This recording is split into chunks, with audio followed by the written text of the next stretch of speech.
We're gonna get started because we're running a bit late. Okay, we're going to open this round table titled Living and Surviving in Outsider Art in Spain. This is the title of the conference. We're going to talk about the cultural rights of outsider artists. Currently, we see that cultural rights basically focus on the audience, ensuring access to culture and the consumption of culture. We believe that the artistic world brings together different social stakeholders, and artists are a key stakeholder that provide with cultural content. However, the rights of these artists are not envisaged, and we need to make sure that we introduce outsider artists in society and that we create a statute for the artists. We enjoy the presence of Begoña Guzmán, the head of the ETXEA, the culture unit of the Association of the Basque Country for UNESCO. We also enjoy the presence of Graciela García, doctor or PhD in art therapy and researcher on creative processes, and Ugoiti, founder and partner of FORMARTE, Naia. First question, do you believe that outsider artists need the role of mediators to have their work known to society, or do you believe that the work of arts of outsider artists should continue in the studio without being sold? Thanks so much for the invitation. It's great to be able to participate in this conference today. I was telling my colleagues that I'm going to answer what I wish.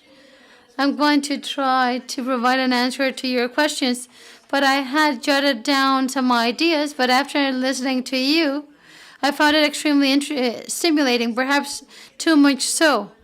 And I'll try now to focus on your question. But before, I'd like to tell you what we are doing from ETXEA, this Association of the Basque Country for UNESCO. And I'm going to explain to you how we built ties with FORMARTE.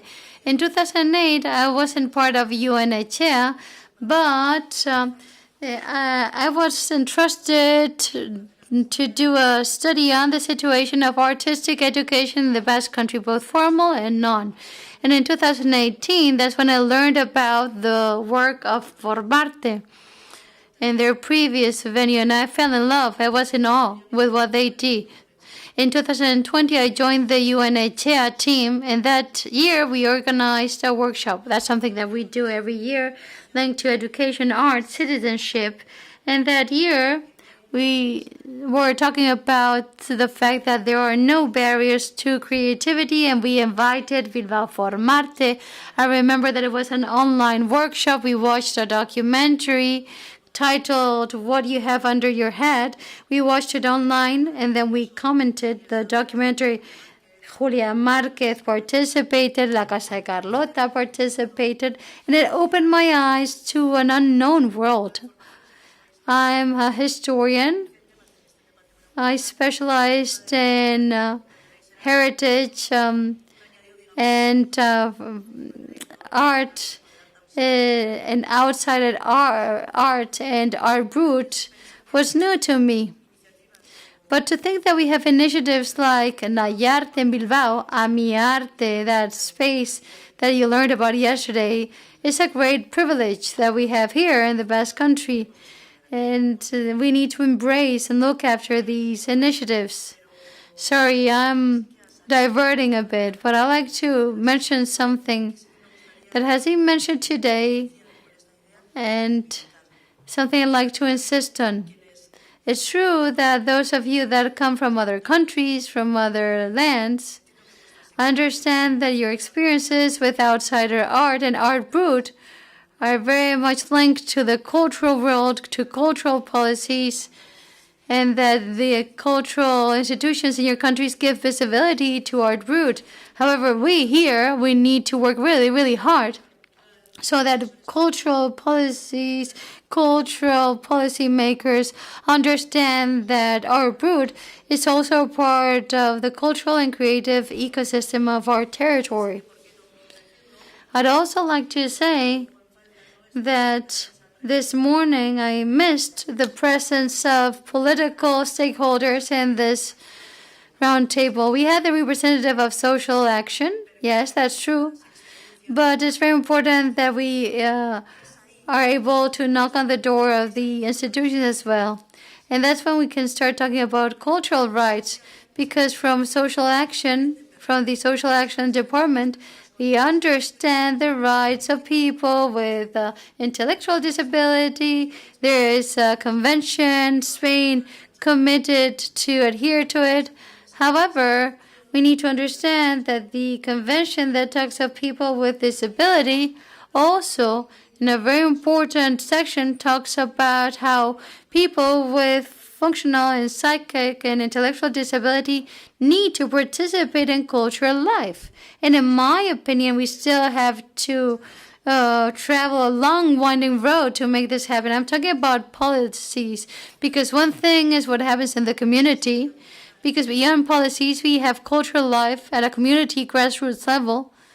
But it's really a pity that cultural policies also take us into consideration and take into consideration this kind of initiatives that you are carrying out. When talking about cultural rights, the issue of cultural rights, it is true that is more present nowadays. And in fact, this is something that we discuss in this kind of panels. Participating in cultural life is something present in the Declaration of Human Rights in the 40s. It's a part of the rights considered in the agreement in the 60s. And in the UN, there's a figure, an expert rapporteur in the UN on cultural rights. So all this exists, but it is true that cultural rights, we tend to believe, are the smaller brothers and sisters of human rights that can even generate too many problems. And the regulation, the legal tools haven't progressed enough, but they do exist. And now we could say it's a time in which we have an opportunity. As you know, the Culture Ministry has created a DG on cultural rights. Since last year, with participation, a cultural plan was created that will be tabled this year. And I would like to ask you here today, because no doubt in the whole of Spain, you are the ones that have advanced more on art and functional diversity and intellectual disability, if any of you have participated in the drafting of this plan. Good for you. This plan, if we have the time to talk later, it would be good for you to explain this, because in fact there was a specific working group as it has been published as a disability working group, and they talk about access, but it specifically goes into participation and so on and so forth. And I believe this is an experience that would be great for you to share. In our case, in ETXEA, we participated in the working group for education and culture. And as you will know, we've been given the possibility of identifying other stakeholders. And as stakeholders, we gave the name of Formarte Naia to see if they wanted to see how from education they were working with people with intellectual disabilities. And if that was a good reference, better than us. So in the cultural rights plan, I'm very sorry, but I want to give you a context. As part of the plan for cultural rights, and as a colleague said this morning, subsidies, social impact subsidies have been generated. And some of you have talked about having this kind of projects. So this has been generated to fund projects with a social impact and linked to these cultural plans, which means that by September, we will organize in September, by the end of September, Mundi Acult, which is that conference on cultural and sustainability policies organized by UNESCO, hosting the culture ministries of all the member states of UNESCO. It is hosted in Barcelona because Spain requested to UNESCO the possibility of organizing the conference. And as you know, previous days to Mondia Cult, there will be a forum of civil society culture stakeholders. I don't know if you've presented any projects to culture and citizenship to be present there. Why do I say this? Because culture and citizenship, this previous forum organized by the ministry in Spain, has identified 3 thematic areas. AI is one of them, culture and peace, the other one, and these are the areas in which they want to focus. No doubt all of you here have lots of things to contribute.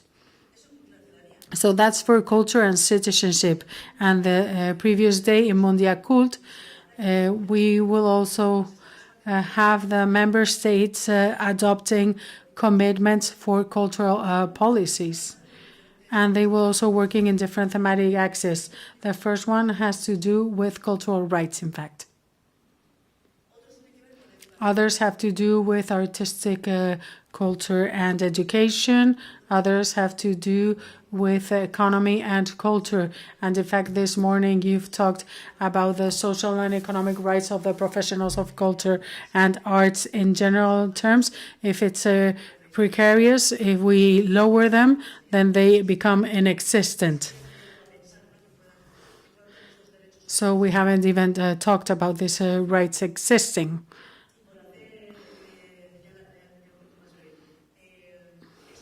So this is a point in time in which we are very fortunate to have this Congress here in Bilbao, that you get to know each other well, because maybe you knew who each other was, but you hadn't met before, that we work together. And when Ana said that they were going to organize this Congress, I said this has to be brought to Mondia Cult. So last week, when we have too many things in our minds, but once the program was defined, objectives and so on and so forth, then we sent this information to Mondia Cult UNESCO. What do we expect? That they answer, and that we hope everything happening together today with the minutes or a document becomes part of the minutes for Mondia Cult, and that this is considered a parallel previous event to what is going to be addressed in Mondia Cult, because everything you are presenting here today should also contribute to the global discussion promoted by UNESCO on cultural policies, sustainability, and cultural rights. And I'm going to stop here. Oh, sorry. I'm also something else came to my mind.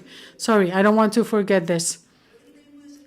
I believe it will also be very interesting that everything that we address here is also sent to the rapporteur in UN. Why? As you know, the UN rapporteur in cultural rights is an independent expert. Every year, she identifies a priority subject, and then she drafts a thematic report that she presents in the General Assembly of the United Nations. This year, for example, it was about AI and creativity, and in ETXEA, we've also identified the stakeholders here in the Basque country working on this subject, and we've sent her the information. So the conclusions of this conference should also be sent to the rapporteur so that she has access to your concerns, your challenges, the vulnerability with that might exist with the artists working in this sector, but also the opportunity, also with showing the positive side of things and those cases that could be a reference. And we will send it, and maybe next year she decides that the thematic report is in fact about what we are addressing here today.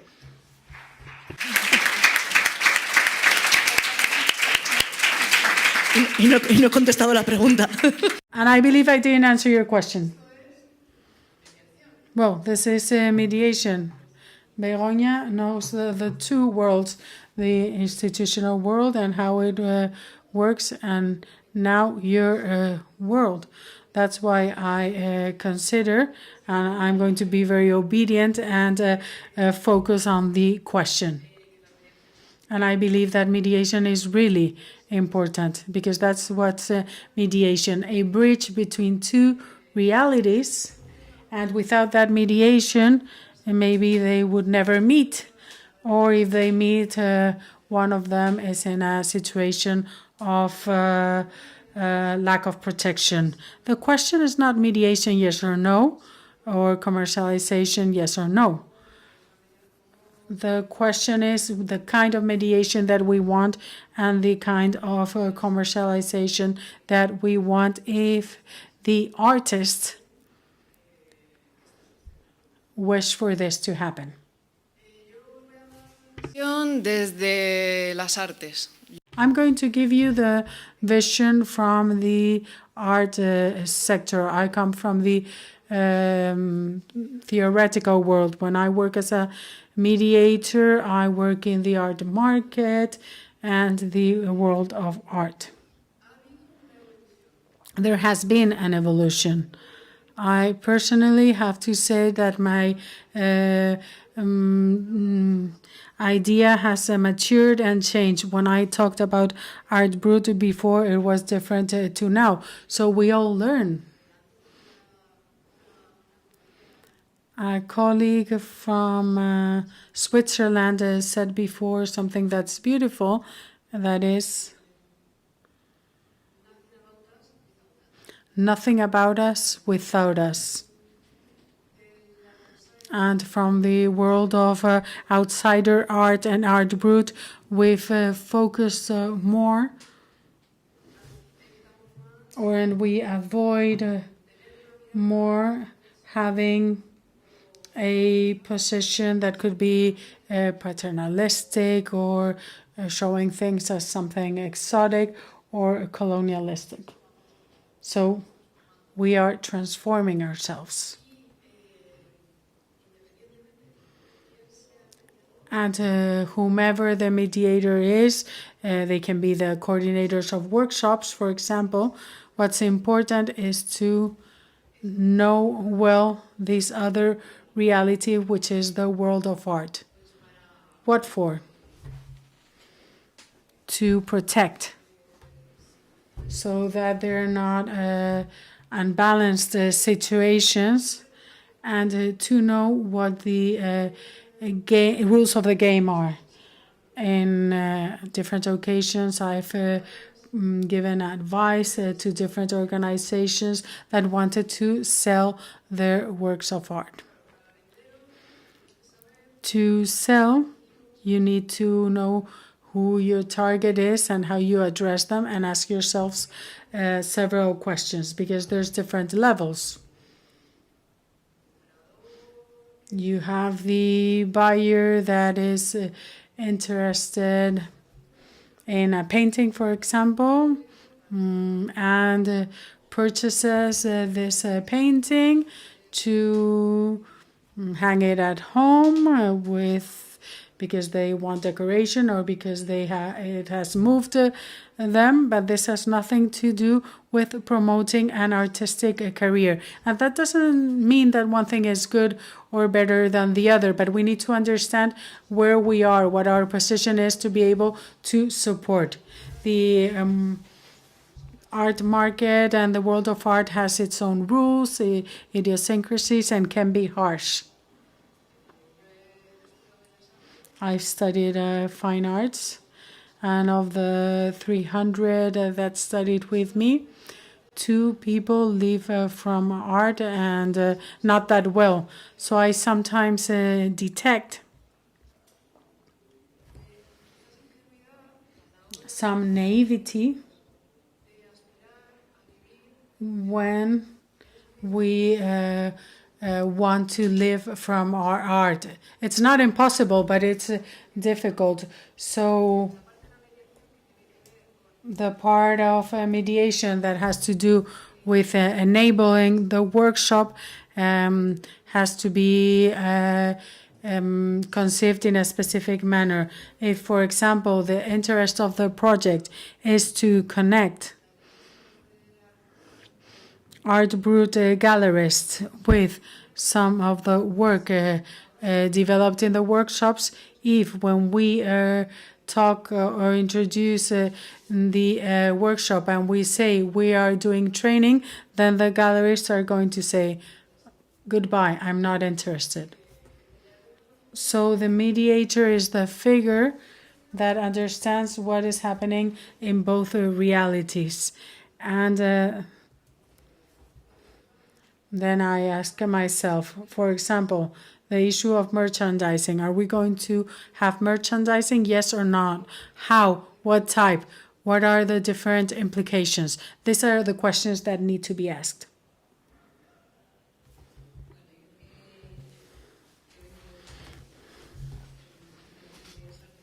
I have a degree in fine arts, but I've also lived in this world. So I understand that everyone has the need of, first of all, cover fundamental needs.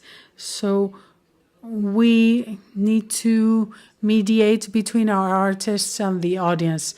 What do we sell, how we sell it, and what we don't sell, and that is part of the conflict. What I'm not going to sell is anything that you find in a $1 store, or I'm not going to sell anything that it could be done by a child. No, I'm going to sell art and the work of my artists. I have a very clear idea about this. So how am I going to showcase this? How I'm going to market this? Well, I have two action lines. One of them is the selling of original artwork in international art fairs, because we have artists that work in a very personal, specific manner, and these are brought directly to art galleries. There's others that work in a more abstract, agile manner, a different manner that maybe is not as figurative, but is also exceptional in its own way. And we bring these creations to, for example, T-shirts, because we also sell original T-shirts, and we also sell their designs because they are designers as artists, and designs that you can see also in other things that we sell. We sell art, not crafts. What's the difference? That the crafts is industrialized, but not the art. The engraving, you have one of 20, 30, 50, whatever the artist won, and the reproductions of the designs of our artists are also limited, as if they were an engraving and it's art. For example, what you take with you today, this merchandising, for us is selling art, because we're selling design, the design of our artists exclusively for this event and with a limited production. No one else beyond those of us here are going to have what you have. So we sell the designs of our artists. We work in two ways. When we sell a work of art in international fairs, then we work as gallerists. We don't have other gallerists saying that they don't want our artists, because we are the gallerists. So this is something, a hurdle we've already overcome, and we give 50% to the artist, 50% to the project to pay the expenses of going to the fair, promotion, and so on and so forth. And with these designs of our projects, we're able to finance the project, increase the staff, and little by little they are employed or hired in Naia in the same conditions as we have. So that's our mediation, or the way in which we work. Mediation regarding showcasing the work to the audience so that they purchase it. For me, there's an internal conflict when we purely talk about our Brut or outsider artist that doesn't want to sell their work, or maybe they don't know how to do it, or maybe they don't know what's the real value. But the outsider artist also needs to eat, be clothed, and have a shelter. So the outsider artist that doesn't know how to do this needs the figure of the mediator. That's how I see things.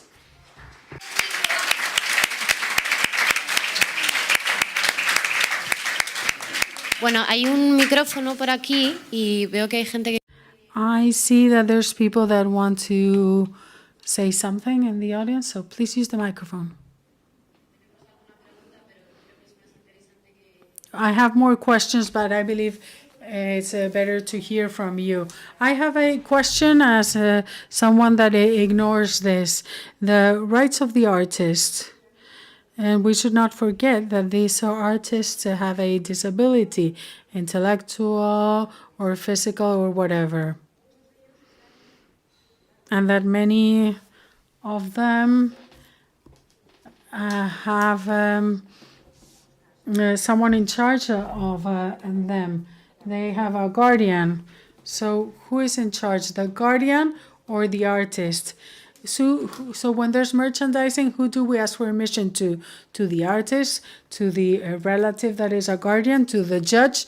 So I believe we have to talk about the right of the artist, but in this case, then we shouldn't have this guardianships, because up to what level are we going to limit them? We have artists, creative people that are able to sell their work and that won't be able to do so because they are under a guardian. So where's the limit? And of course, it's because I don't have information.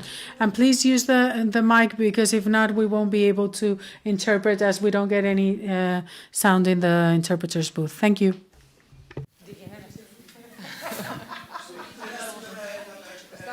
¿Funciona? Ah, vale. Hola, mi nombre es Yolanda. Hello, my name is Yolanda. I'm part of the Naia team, and I'm also the mother of an artist. In Spain, all of this has changed. Now it's not a guardianship, but this is a representative guardianship. For example, I had the guardianship, but this is all changing. La prórroga patria potestad de mi hijo, en la que... So I had the guardianship of my child. I had every right over him, but now things have changed. I've gone to the court to change this, and we just have a representation depending on the case, and the judge decides when and where.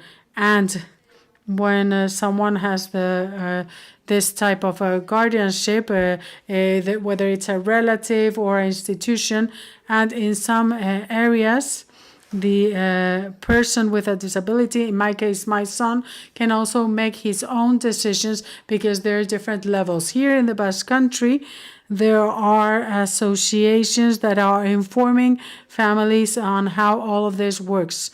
So we are removing the overprotection or the denial of rights. The first right they've been giving is the right to vote, which was achieved years ago, and now we have this representation, guardianship, and there are different degrees, and I don't know the specific names, but you as relatives can ask for a review before the judge, because there's young people that are very capable and they can make their own decisions, or just have a support when they make a specific decisions, always bearing in mind their own decisions. They are the ones that decide. All of this is changing and has started to change, and also here. So things have changed. Pero eso ya ha cambiado, ¿eh? Yes, it has already changed. Muchas gracias.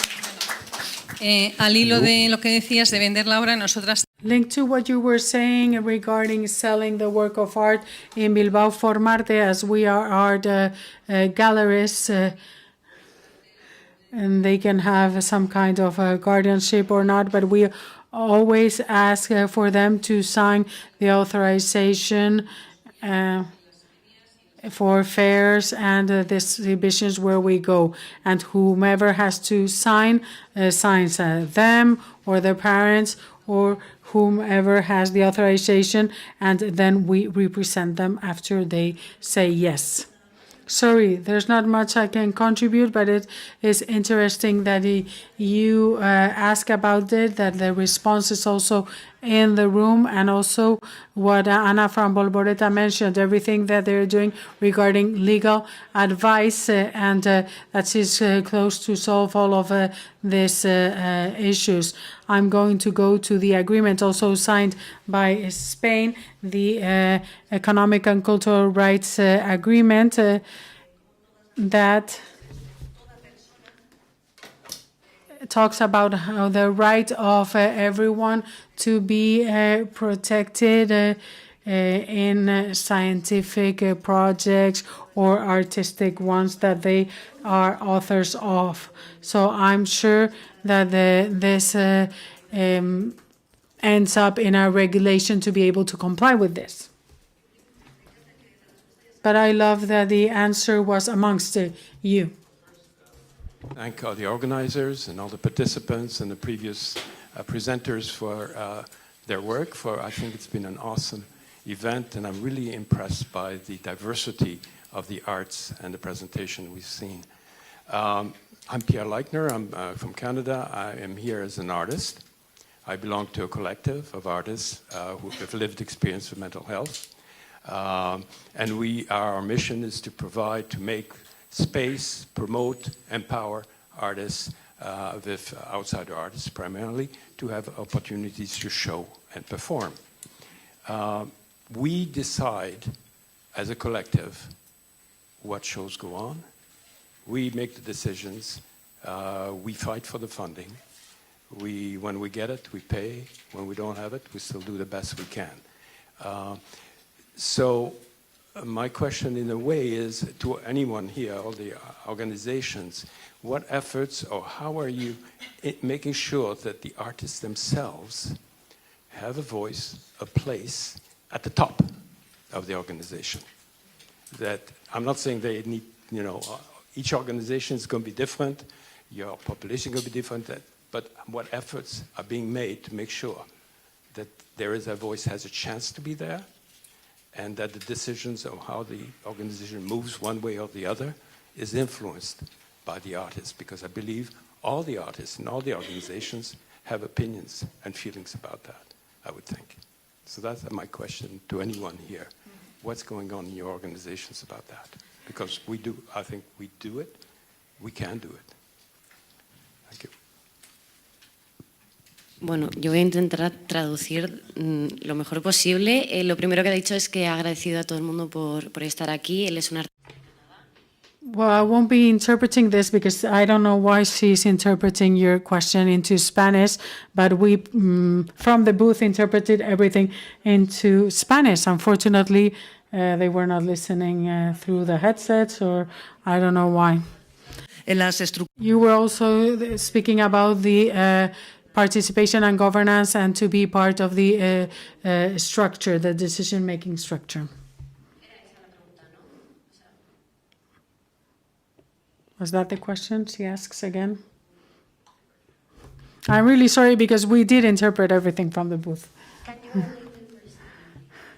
Yeah, it's a bit difficult, but the question, Please ask.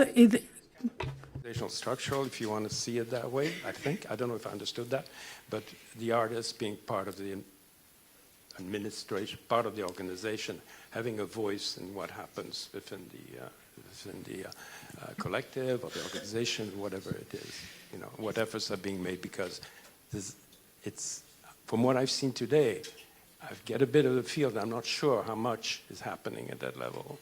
You know, sure, I'm not debating on making a right or wrong at all about this, but certainly in Canada as well, we have to always be conscious in our mind in terms of applying, you know, inclusion, diversity, equity are important, and it's easy to slip into, well, the right thing to do, you know, and not include the voice, and not make them, empower them. Empowerment is just a word. It means nothing unless the person is in a position of power in an organization. I don't know if that makes any more sense. Sí, en realidad es no, sí, que podáis compartir experiencias. So can you share experiences of how the creators participate in decision-making processes in the organizational structures? Well, in our case, there's something that is very clear. And in our space, we've had more than 160 people come through, and some didn't stay because it wasn't the right space for them. So the people that want to be with us are because they want to. That's their personal decision, and that's very important for us. We always say to parents or guardians, when they ask about the space, say, I have a son or daughter, and we start creating a relationship with a family, and we always invite them to come and get to know the space and us, but for the person, the artist, to come, and for that person to be the one that decides if they want to stay or not. That they first get to know the space, that they experiment, and then they decide if they like it or not. Or it might happen that they like it for some time and don't want to continue with us for longer. So they have, of course, full freedom, and things flow also in their personal work. We in the team provide them with support if needed, for methodologies, techniques, and everything that is developed by the artist. So we present projects and we say we have this project from this company, or there's going to be an exhibition organized, or this is the idea. And if you want to, you participate, but you don't have to if you don't want to. Y bueno. In the financial department, we have none. That's true.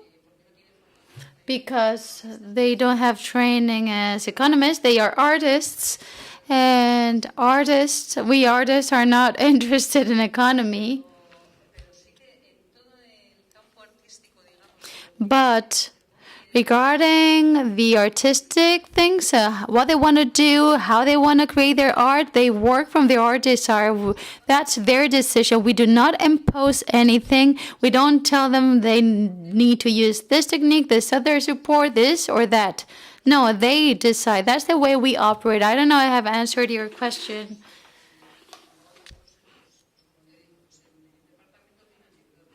The financial department, the administrative department, there we don't have people working. We have people working in the artistic department. We have artists. I don't know if I answered your question. I'd like to add something. As a mediator, there are days in which some people come, or days, weeks, and months in which people don't want to do anything. They just want to be in the space.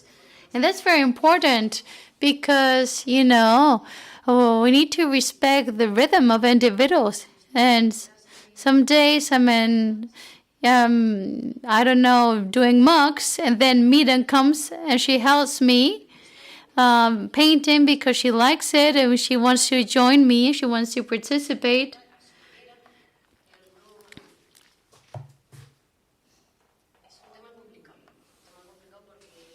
It's difficult. And we're also trying to digitize.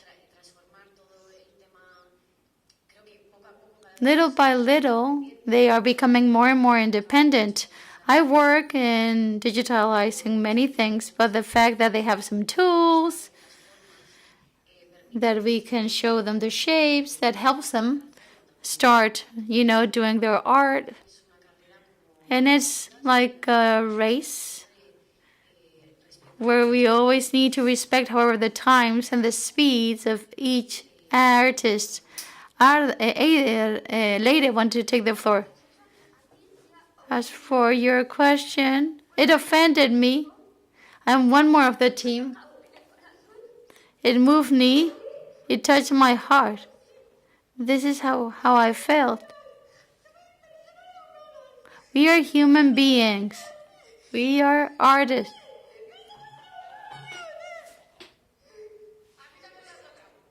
It also moved me. Lista, venga. A mí me da igual. Que hágalo, no la pasen en hacerlo. Y que le hagan a Ana Ugoiti, ¿vale? Hala, venga, ya está.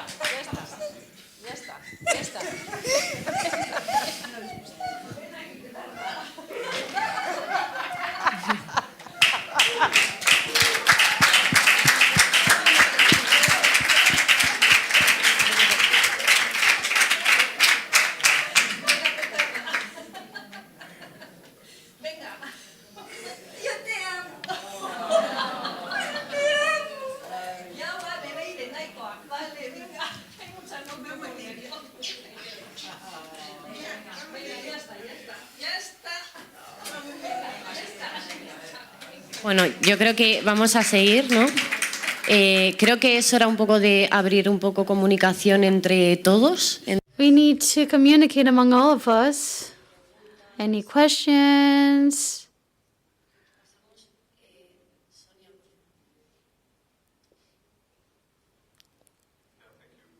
I wanted to extend the question of Pierre, and I wanted to hint to the fact that it doesn't have to be a one-way street from the studios to the art market, as if that was the land of the glory.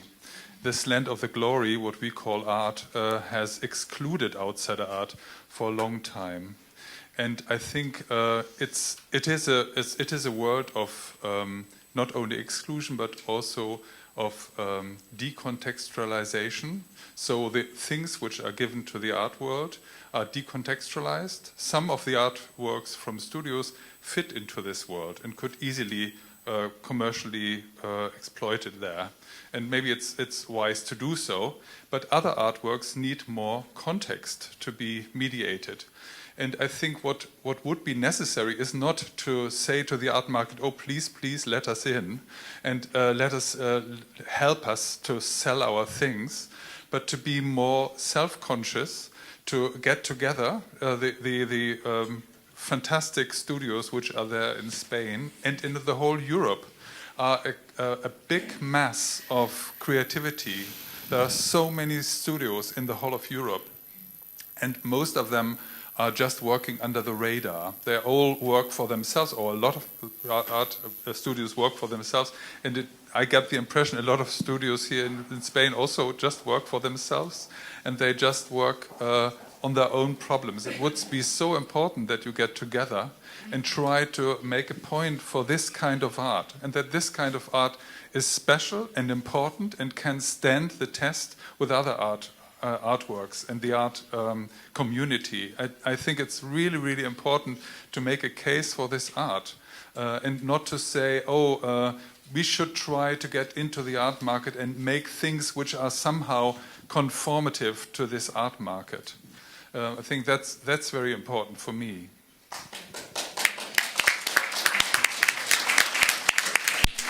Yo un poco por profundizar en lo que decías, ¿no? Yo creo que hay sí rescatar las palabras de Yes, Ojo Pértico was mentioning that contemporary art needs these languages. These languages are necessary and they already exist. So that idea of saying, yes, we exist, we are, you are already narrating and creating contemporary art.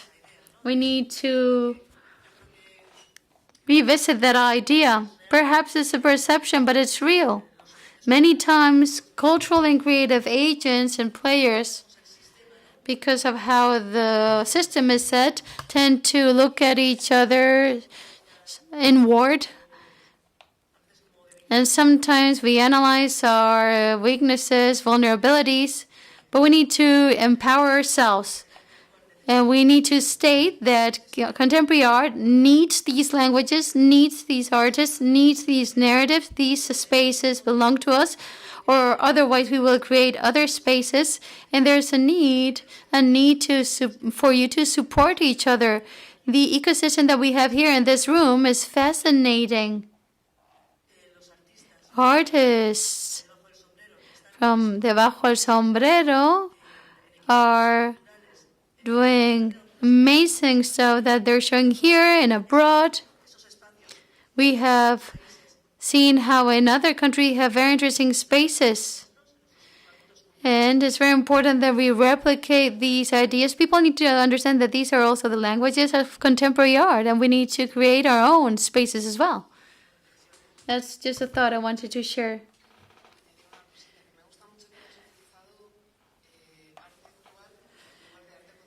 I like the idea that you use the term current art and not contemporary art. The interpreter apologizes, she said contemporary art. Current art or topical art. In the art of today, current art needs outsider art. It's true that we need to understand that if these terms have been coined or born because perhaps the term contemporary art didn't portray what we were doing. Well, these kind of creations have always existed. What has changed is the stare, the gaze towards outsider art. Both art brut and contemporary art are phenomena that are very much linked to the end of the Second World War. And when there is a need to see what the artistic reality is, a long time has passed by, and now, does it make sense to continue using the term contemporary art, for example? I ask myself, does it make sense? Or how can we define what is not contemporary art? Perhaps we need to use a broader term and say in today's art or current art or alegría. Earlier was mentioning that art needs us. And there's no one single way of doing it. There's no good or bad position. And going back to what was mentioned earlier, mediation is raising awareness, but not necessarily in one single direction and pointing towards the fact that what is done in the studios needs to be mainstreamed in the market. The role of the mediator is rather to apply awareness. ¿Ya se oye así? Ah, vale. Solo quería, si es posible, retomar un momentito.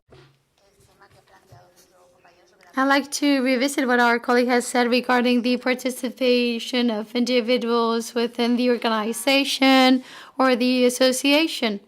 We at Insolid Art, we are a very, very small association, and from the get-go, we've always wanted to make sure that we all have the same decision-making powers for whatever project that is presented to us. we reflect on it, all of us, and we reflect on whether we are interested in doing it or not. This, what to us seemed perfectly logical. Well, then it's funny because some artists didn't share this attitude. I come from the field of mental health. I had to cancel my first pilot project in a hospital in Barcelona because I was accused of giving too much autonomy to some participants. And they were against me providing this kind of support. Many of the artists in the association accept hierarchies. When you come and show a project and you say, hello, this is the project I'd like to propose, and artists, how do they react? And they say, no, you make the decisions. It's like that. They accept the hierarchy because they're used to their hierarchy in institutions. So it has taken us a great work to convince them that they are empowered, that they are instructing, that they guide, that they decide as well.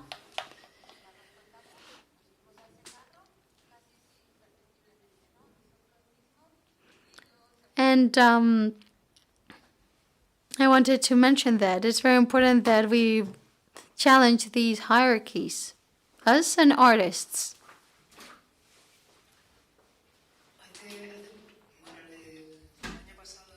Last year, during the Art Brut conference at La Puebla de Cazalla, there was a project from France that, for me, was a good example of how to give participatory powers and total decision powers to the participants. And they gave us examples of the brochures they used that were designed and laid out by users. And it was very interesting to see the difference between this kind of proposal.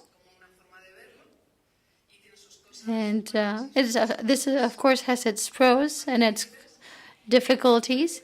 And in other projects, we have this, for example, this other association that has been mentioned by Volvoreta Press. It's called Andar de Nones. It's from Zaragoza.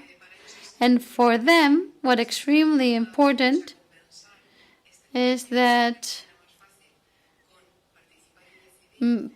artists participate and decide. They promote participation and decision-making on behalf of the users and the participants. And at the same time, they try to collaborate in all their projects with renowned artists and designers. And they really look after the images they produce because they believe that their responsibility is to dignify what is done, what is created. These are two very good proposals, but two very different ways of addressing this. We're, for example, talking about design. I'm not talking about financing here.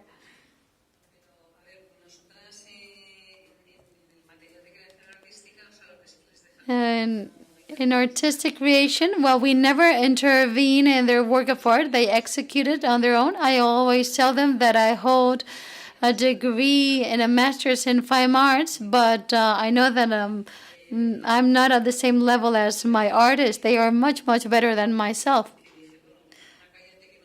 And I remember that the first time I told myself, Ana, you're clueless, that was when I asked Claudia for what color she wanted for a scarf that she was painting.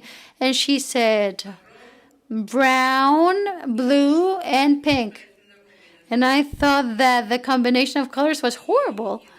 And then I insisted to her, Claudia, what do you say? And she said, brown, blue, and pink. And I was like, oh my goodness, she insists. Oh, light blue or dark blue? And she said, blue, dark blue. And I was like, oh my goodness. And I continued, hey, Claudia, and light brown or dark brown? Dark brown. And I was like thinking, what's to be created? And it was an amazing scarf that she created. And when I saw the final result, she did what she wanted. And that's when I thought, Anna, shut up. You only have a university degree on paper, but you have no clue of how to do art.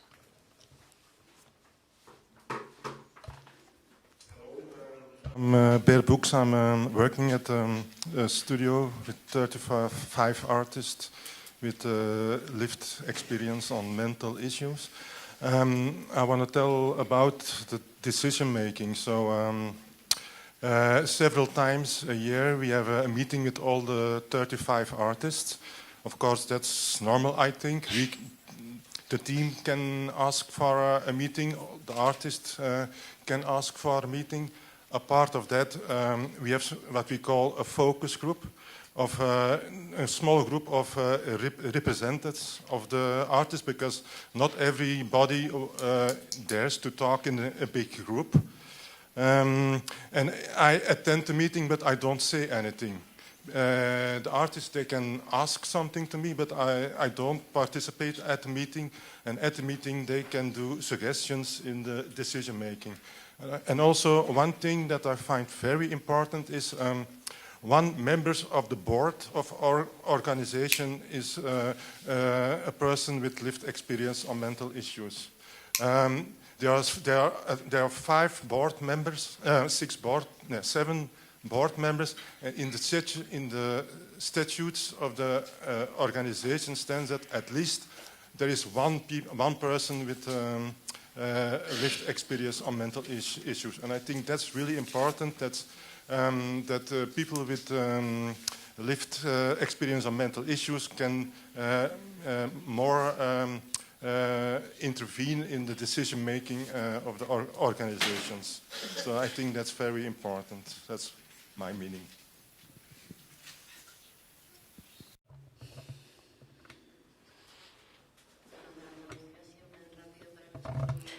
Well, I'm going to translate fast because I believe that some interpreting devices haven't given out to the Spanish speakers.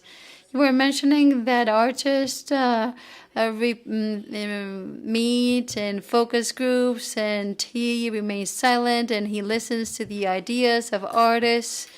And he was highlighting that communication and self-representation and decision-making is very important. And even in the team, in the board, he was mentioning that there is one board member that has experienced mental health issues.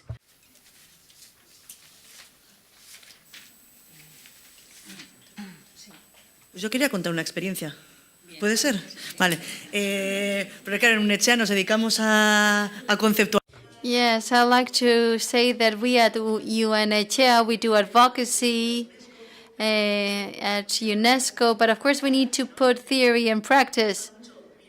We love looking at those of you to do things. We love to identify inspiring cases, but we also need to do our part. For 4 years, we have a community of learning that's called Intercultural Cultural Logbook, that was born 4 years ago to create a space of learning among diverse individuals. There was this open call back in the day that thought initially about migrants in Bilbao and Vizcaya, and had artistic desires and interests.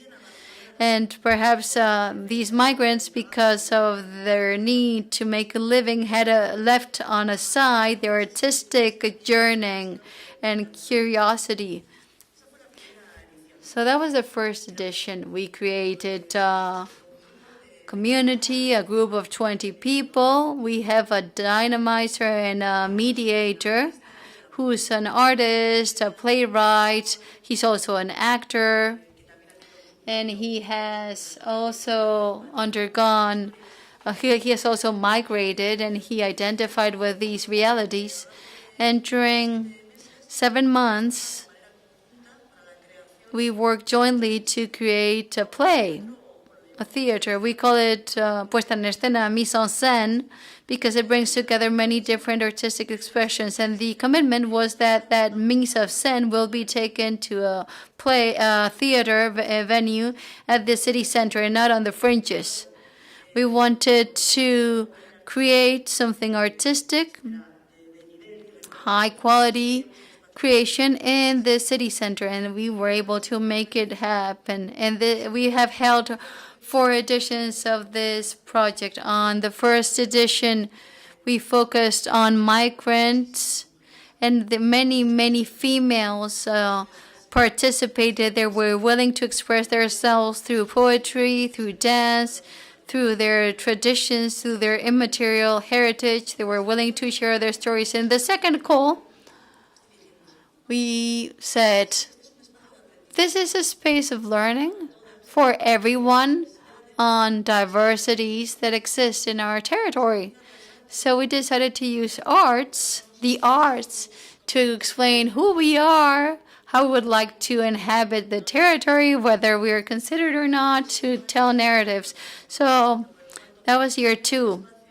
And so we have created this space of coexistence, of mutual learning between people with different backgrounds, different skills, capabilities, languages, religions.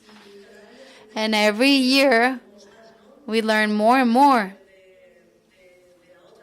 We learn from others. As our colleague from EOA was saying this morning, we need to look at each other. And by looking at each other and looking inward, by looking at others, we look at ourselves. And many people, for example, among migrants, some of them had prior training or with they had published plays. We also have people with functional diversity and people that have intellectual disability. And I'd like to revisit what our colleague from Igualarte said this morning, people that had never ever considered that they could be artists.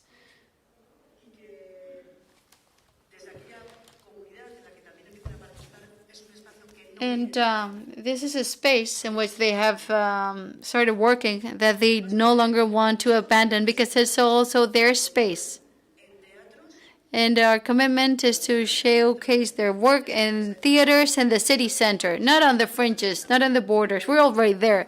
But we want to make sure that we are in the big theaters. And even in those that still exist, that don't even have accessible stages. And we are there to give visibility on the fact that some people can be on stage and others, because the stages are not physically accessible, share their story from, the stands. We wanted to give visibility to the fact that some people physically cannot get on stage. This is a very, very interesting experience for me. I also participate. I tell stories. I do storytelling. We meet on Monday afternoons to rehearse. And this space is a space of learning. It's extremely necessary. And there is someone for whom the community of learning is part of her life, someone who told us, and she's a good friend of mine now, she told me, Bego, the first time I came, and this is a person with cerebral palsy who comes on a wheelchair, who has taught us over the years that there are other paces, other speeds that we need to know how to listen, that we need to pay attention. And she told me, Bego, on the first day, I thought, oh my goodness, you're going to treat me with even candies. This is a 38-year-old, by the way. And she's a militant, an activist in this.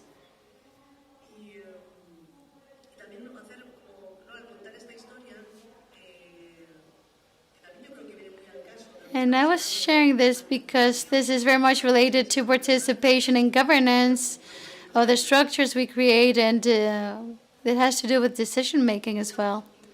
We want to create inclusive spaces where everyone is present, that bring everyone together. Our society maybe has taken us, through a path, but we need to create spaces of learning and art for everyone. There's a hand raised.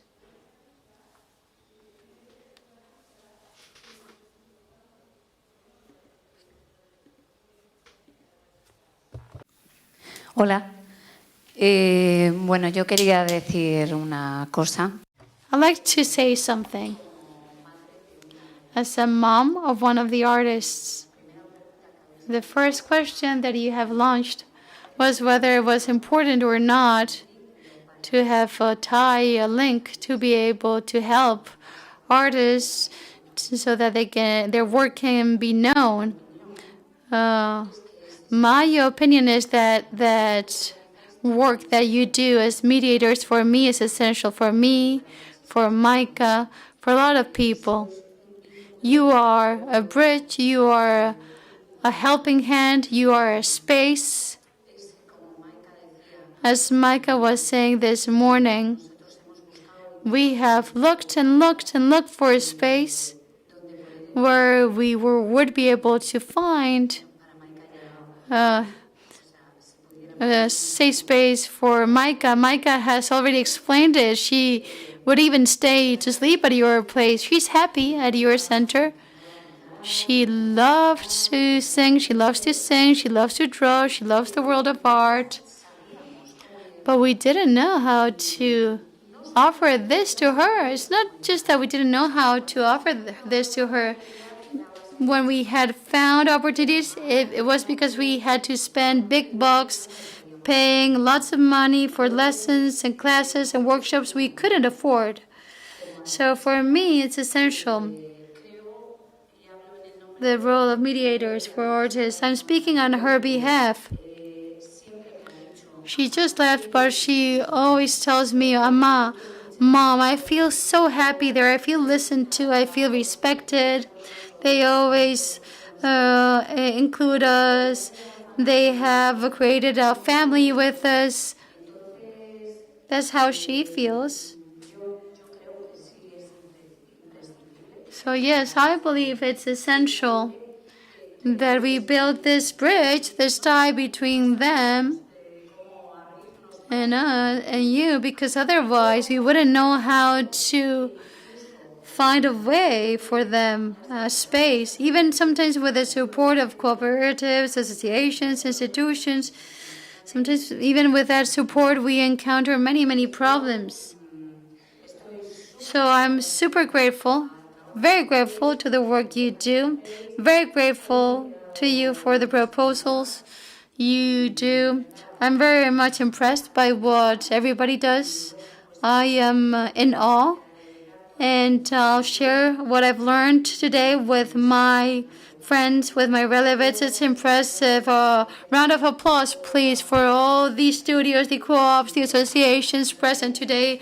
I'm very, very much in awe, and I'm super grateful.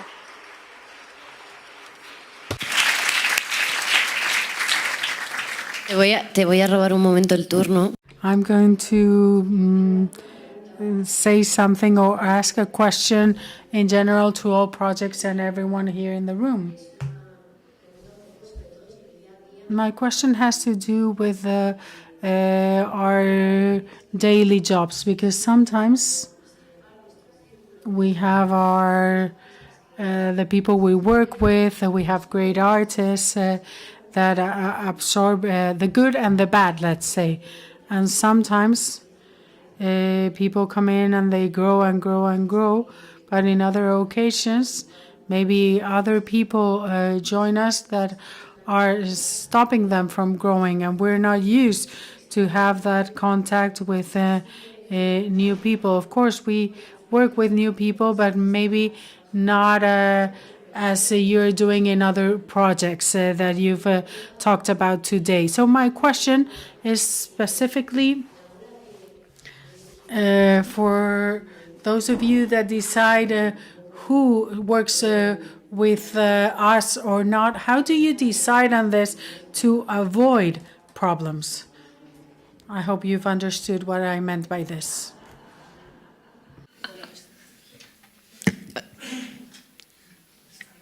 Me explico si queréis. And I can explain myself further.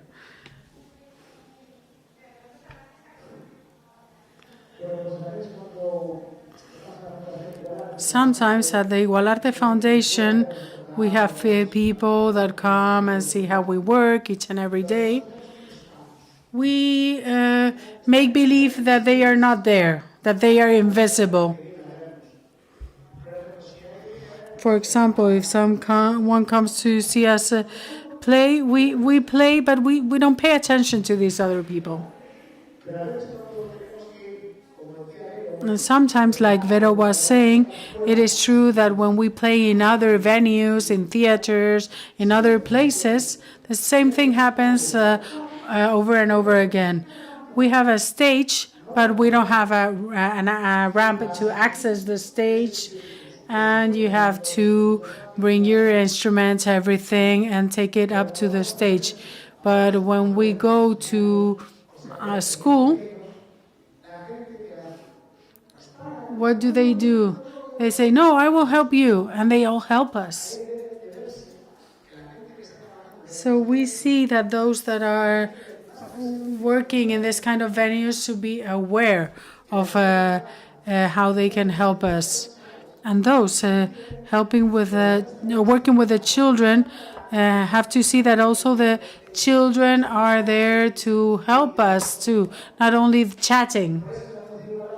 So that's why at the Igualarte Foundation, as I always say, is like my second home.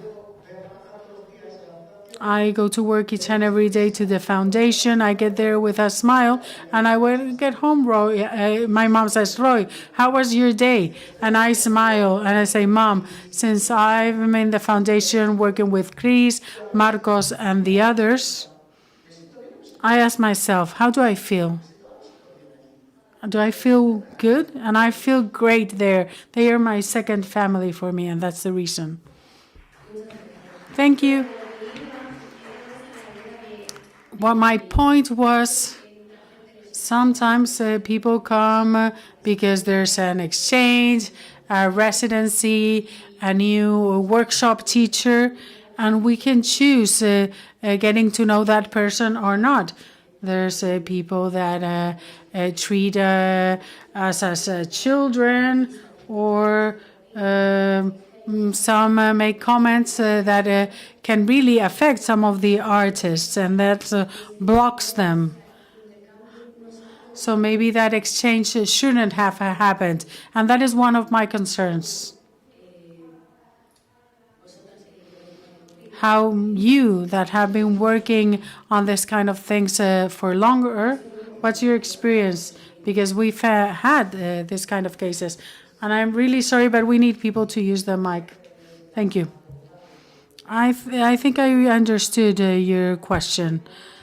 At the foundation, I'm not going to speak about the meetings with artists, because we meet them beforehand and we provide them a context, and we've always had very positive experiences.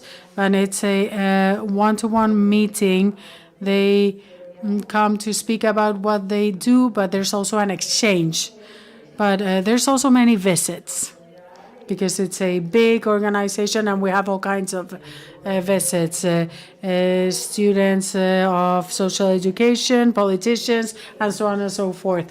And not always everyone can come visit, because we cannot always interrupt everything. But when there are visits, and the first thing we do is we say we welcome everyone coming, because for us it's important that everyone sees what we do. People need to see things. And not everyone, but many people need to see things. And it has happened, because we cannot control everything, that there have been paternalistic comments. And what we try and do is to bring some humor and say these people don't understand anything. And this is something that happens a lot with the media. We have the task of educating media media, because how they write their news pieces is really important. Language is really important, and we're working on this, and sometimes they listen to us, but sometimes they don't.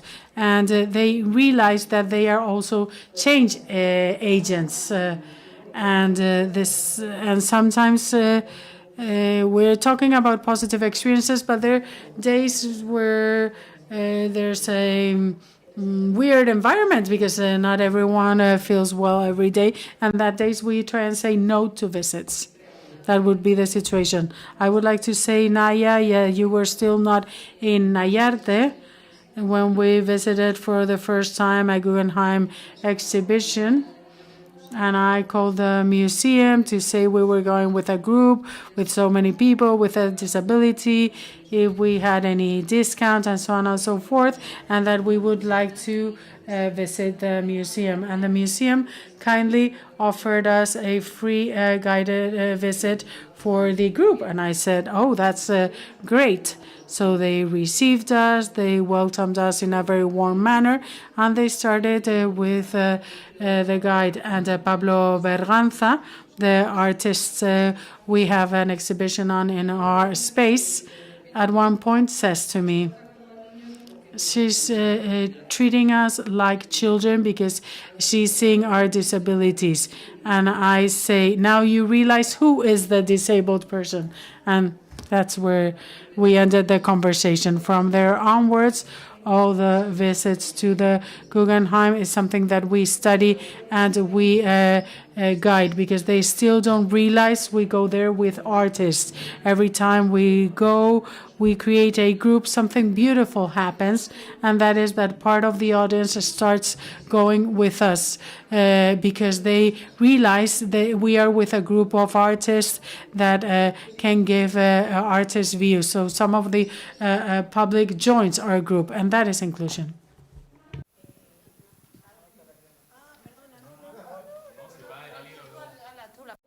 Sorry, we cannot get any sound in the booth.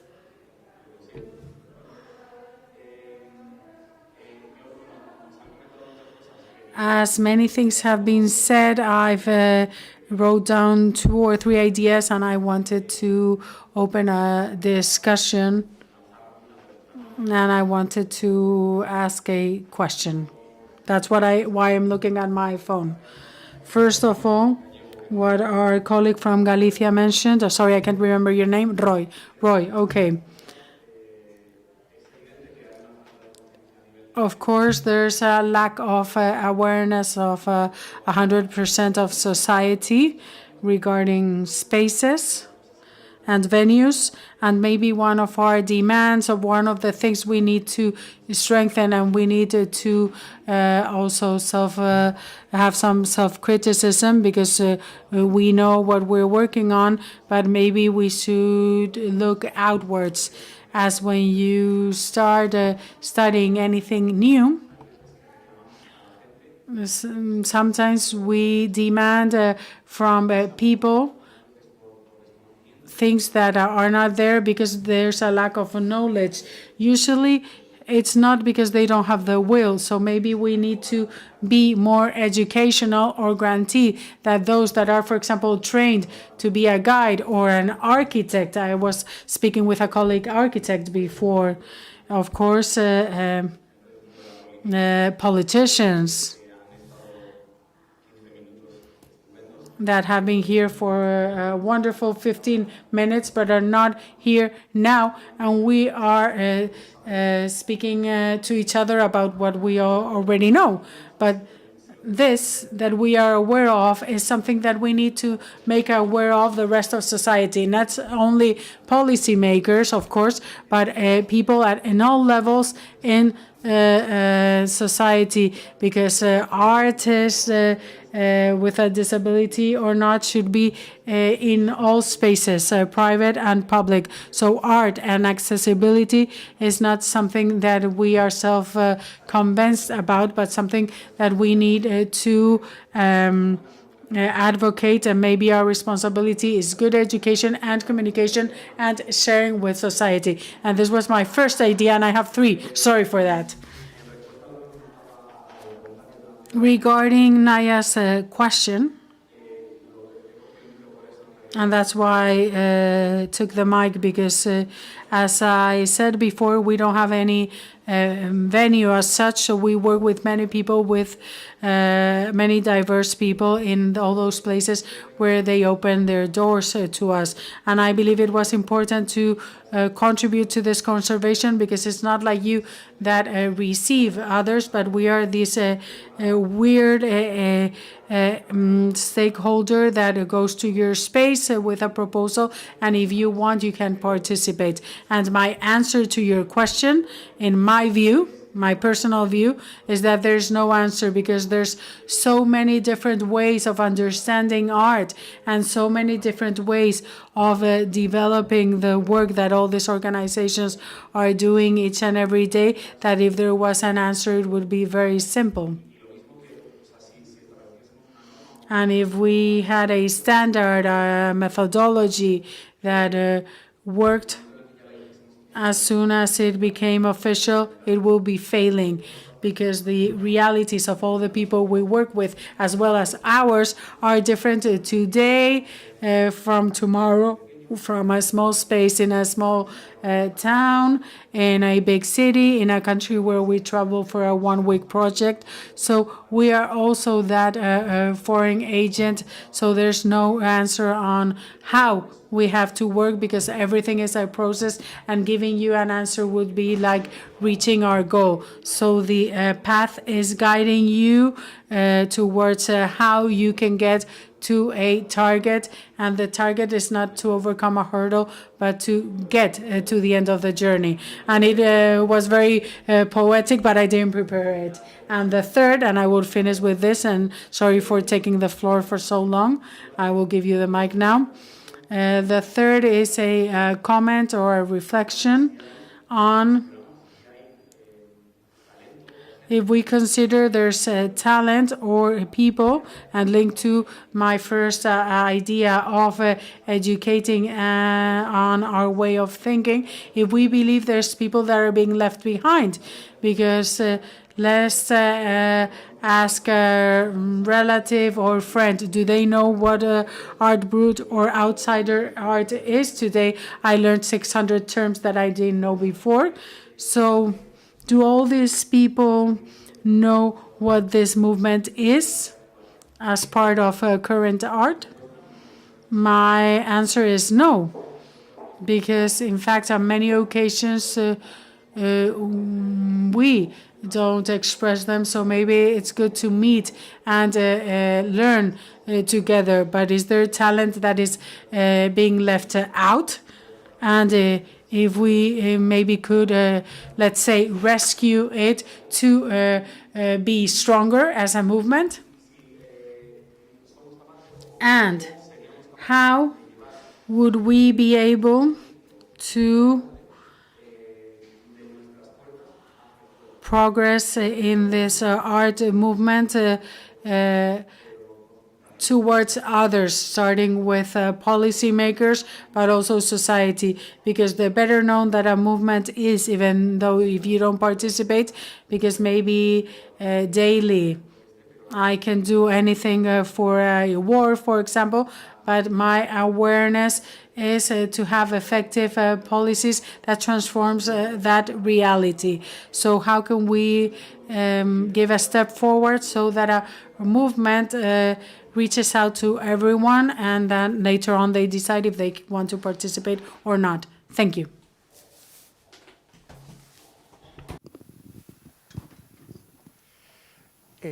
Bueno, yo quería preguntarle a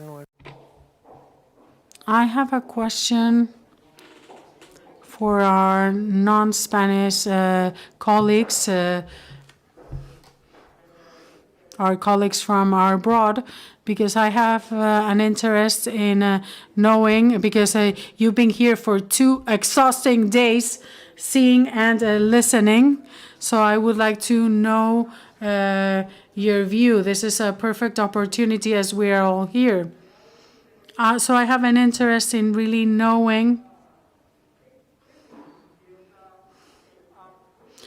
what does Art Brut mean for you? How does it inspire you? What are the ideas that come to you when we speak about Art Brut?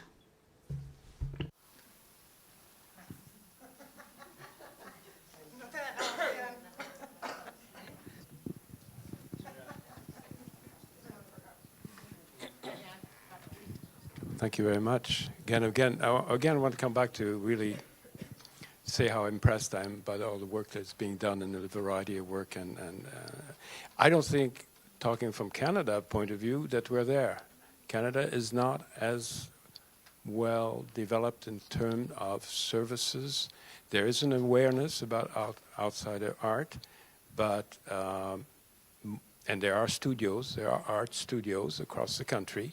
There is no network, and among the public, which is one of the issues that we confront a lot in terms of a general audience, there is very little knowledge. There is no tradition.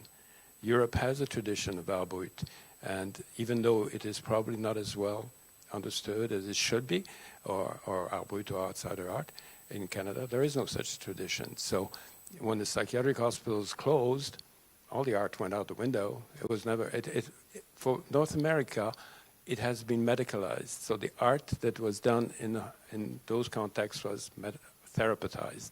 So it was never thought as art. So there's not that tradition, for one thing, to build on. So, but obviously I'm here because it is growing, because there is more happening, and it's happening in the context, in a reasonably good context at this point. I don't want to talk too long, but the art councils, Canada Art Councils and so on, are opening up the door to outsider artists. For example, if you want to apply for a grant, they will provide money for you to hire a grant writer if you meet the criteria of being an equitable artist. I mean an outsider. Let's say who has marginalized art background, mental health issues, disabilities. The council will actually now provide money for people to write the grant. So it's shifting. It's shifting. The art councils, the big ones, are starting to open up to the fact that they cannot function the way they did for about 20 years ago, 15 years ago. They're much more open to making more democratic kind of decision-making for artists, to have access. Having said that, there's not enough funding. Almost, you're lucky if 1 in 10 people get it, or it's a battle. So it's still bad. Funding, as I heard today, is very much a problem for us. It's a chronic problem. But in some ways, a step forward, yes. In other ways, it's still a struggle. And the audience needs to be educated a lot. And the bigger institutions are not that open to outsider art as well at this point. But they're starting to shift a bit as well. So anyway, I think that's... But again, thank you very much. I'm very impressed again by all the programs. Thank you.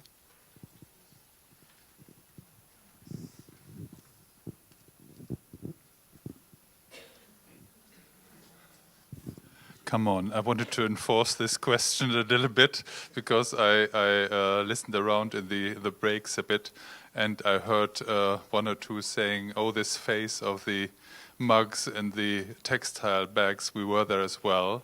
And we heard in a lot of presentations that many great ideas, and we saw glossy videos, and sometimes there was the mentioning of some problems with funding, and maybe our colleagues and our friends from Europe have some ideas they can utter as well. That would be helpful.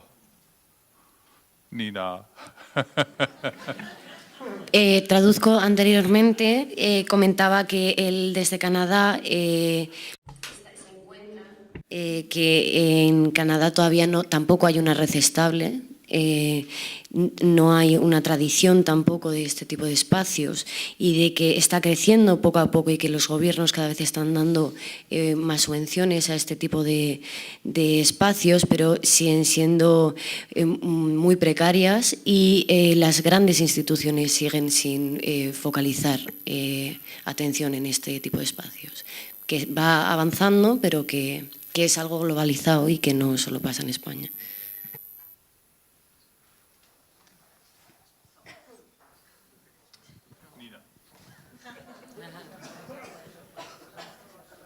Y Tomás acaba de pedir a... And Thomas has just asked the Europeans to please give us some ideas regarding financing. And how do you secure financing? Hello. And I work at Geyser 20. It's a studio and a gallery and a collection linked to the studio history. It's in Braunschweig. It's between Hanover and Berlin in Germany. And yeah, I don't have the solution for all these problems.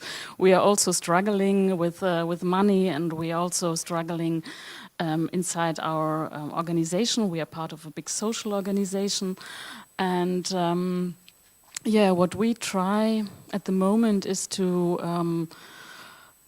try to enhance the collaborations with the art schools. So we try to fund money together with them, and we try to make projects together. And I think that it's very important to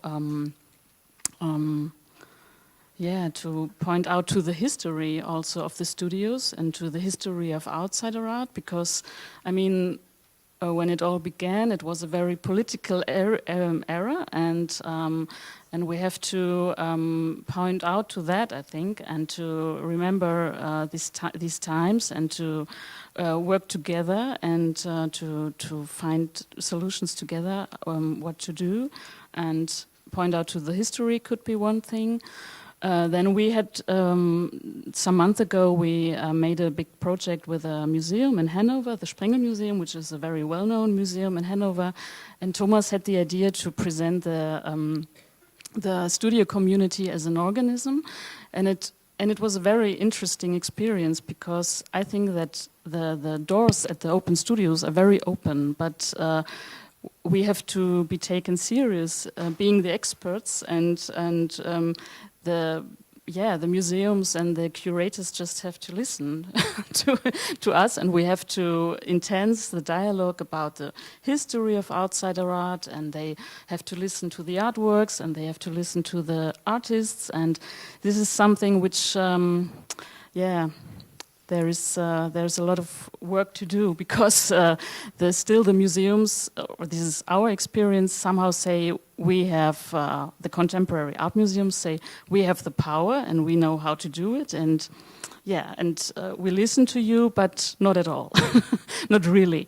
And so the whole process of creating this exhibition was a little bit like, they did not really listen to us. So this is one thing, and and in our gallery space, the question of with who we can work together. So it has always, we try to be a kind of experimental field in our gallery. We invite artists to work together with the artists in our studio, and looking for these collaborations has always been a kind of long process, because you have to find a person who's really open for the people and for the art, but this is again a very interesting experience so far, because we are really good at, I think, at documenting all the processes of the workshops and of the exhibitions, but the external artists never put the exhibition at the end on their website. So for them it was not their exhibition or their project, and I'm a little bit disappointed, of course, that they did not do that and do this. And so there's still, I don't know, it's about power and about communication, and I agree totally. The studios have to work together and show their history and what they do, and because when all of us are only working on their own, you cannot make it. I think it's a little bit too hard to fight on your own only. I'm sorry, I'm Monica I'm the director of the Open Art Give me 1 second, I'm going to translate everything that she said. Está ahí. I'm Monika, the director of the Open Art Museum in St. Gallen in Switzerland. And Nina, I'm sorry I have to destroy the illusion that the way to work together with the art schools, the academies, could be the solution. Because in Switzerland, the ZHDK, that's Academy for Fine Art in Zurich, they did it to work with other studios, and now this program will be stopped again. So it was one way, it could be one way, one door was opened, now it will be closed again. And, you know, I think the problem is also today we are always talking about inclusion. And the problem is using the term of inclusion. And if we are thinking and talking about inclusion, and some lady said before, the language is so important, so we have to be careful about what we are talking. If we are thinking and talking about inclusion, then we will stick in inclusion. And that means if one of the regular art museums, including ones for an exhibition, the artist of one studio, the politicians are really happy, yes, that's inclusion, that's perfect. But that doesn't change the society. We don't need any program of inclusion. Everything is there. You know, society is diverse. People are diverse. Art is diverse. Artists are diverse. There's everything there. But the missing thing is the respect. That the values are taken, there are different values taken to the academic art, to the outsider art, to whatever. And the values are the problems, and if we are going and running the way of inclusion, then we don't lose the different values. And we don't have to be focused on this inclusion. It's just a political program. We have to fight for diversity, to the respect of diversity. It is everywhere. And I think this is really important. And you can see it as well in the political programs. You know, we just have the discussion with the cultural department of the city of St. Gallen about our next subsidies, and they say, yes, everything is so difficult with money at the moment, and you're not the only one with the problems of money. Every museum in St. Gallen has the same problem. This is right. Every museum has a problem with money, but the difference is we are talking about 200,000 of Swiss francs for the Open Art Museum from the city of St. Gallen and 2 million for the regular art museum in St. Gallen. This is the difference. Si me permites, voy a puntualizar también. I'd also like to say that when talking about inclusion policies, that we find ourselves in these situations when we promote and advertise our work and we give visibility to our artists. I remember that once, well, with the drawings of our artists, we said it's very important that in the shops of museums, the drawings of our artists are sold. We have two art museums in Bilbao. We have the Fine Arts Museum and the Guggenheim Museum. And we thought our artists' work need to be sold in the shops of the two museums. So we went to the Fine Arts Museum in Bilbao, and then the Fine Arts Museum of Bilbao, they told us that they love the articles, the objects painted by our artists, and that our project needs to be sold in their shop. But that we should wait for the enlargement of the museum, and the enlargement works are being underway. The shop they have is very, very small. And they cannot accommodate everything, so we're waiting for the completion of the extension works of the Fine Arts Museum to have our objects sold there.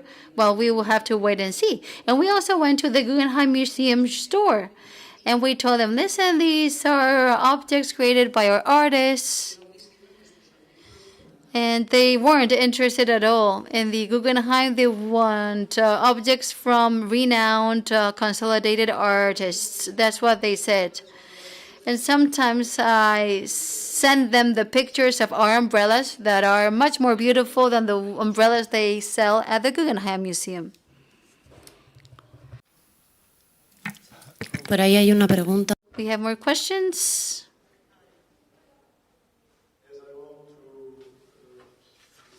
About outsider art and art Brut.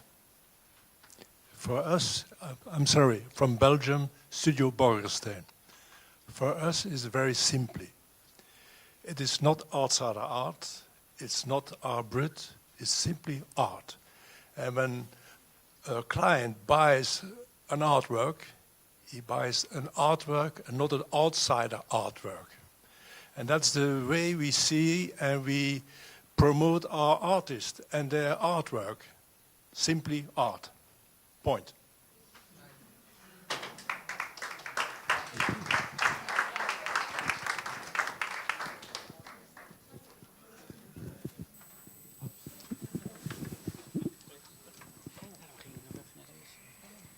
Thank you.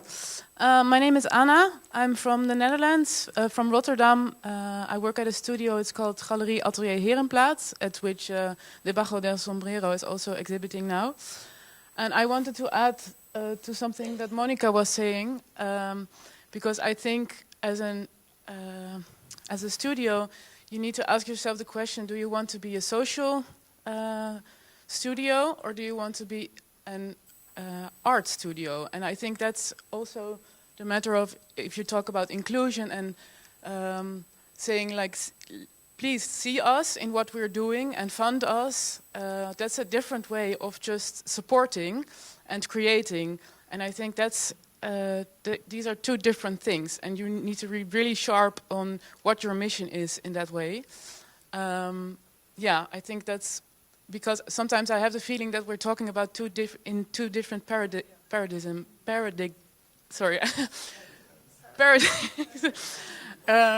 That we're talking about social inclusion and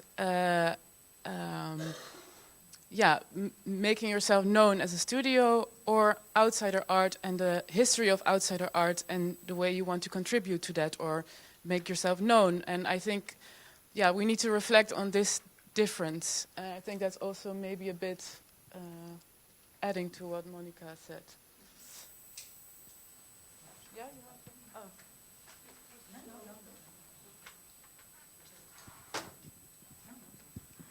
Yeah, I totally agree, Anna, but so we are at Geyser, we are 20, we are also an art place, but I think that the social question is also very important, because when you're looking at outsider art, you also look at the social backgrounds, and they are sometimes they are really connected to the art. So you need to look at the social, and the other thing is when we have an opening at our place, it's always about the social question as well, which makes something special. For you know, there is some, and even when we had the opening at the Sprengel Museum in Hanover, there was something in the room, I don't know, and and this something is this social part of everything, I think, which is also very important, and it is linked to the art. So it's kind of both, and it's also the chance to talk about something different.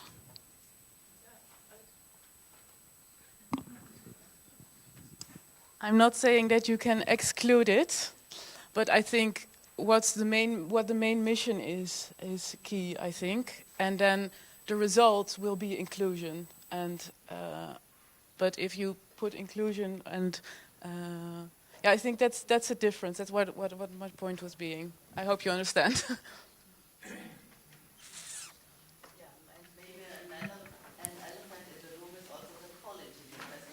Exactly. Yeah, thank you. Bueno, yo creo que tenemos que empezar. I think we need to start wrapping up. Thanks so much for the past 2 days. It's been an amazing experience to get to know you all and share this space with you. Anna, do you want to say something? Well, I think many things have been raised, many thoughts have been raised. I'm full of gratitude, of emotions, and my feeling is that we have shared a great deal yesterday and today. Thomas, thanks so much. My heart is full. And I'd like to say something, regarding the intervention of Ana Muñoz on behalf of Rosa Serrana, that wasn't able to make it but will join us later on. And one of the things that we need to do is to replicate the zebra best practices. And those best practices are going to lay solid foundations for us as well. And Thomas, we're going to give you the floor, sir. We're going to give the floor to the president. Just wanted to say a big thank you for this wonderfully organized conference. We felt really at home, I think, and it was a great welcome for the EOA. All the breaks were very well organized. The food was fantastic, which is great here in Bilbao anyway. And I think also the introduced studios and so on were really a revelation for us. It's interesting that there are so many different studios here and what they do and the projects combined with dance and theater and so on. That was really something. I just wanted to add a little suggestion in the end. If all these studios are here present already and the politicians aren't, maybe you can write a report, maybe also for the press, but also for the politicians together to make yourself heard and to make yourself seen as a kind of inspiration for politicians to have awareness for the field of outside art here in Spain.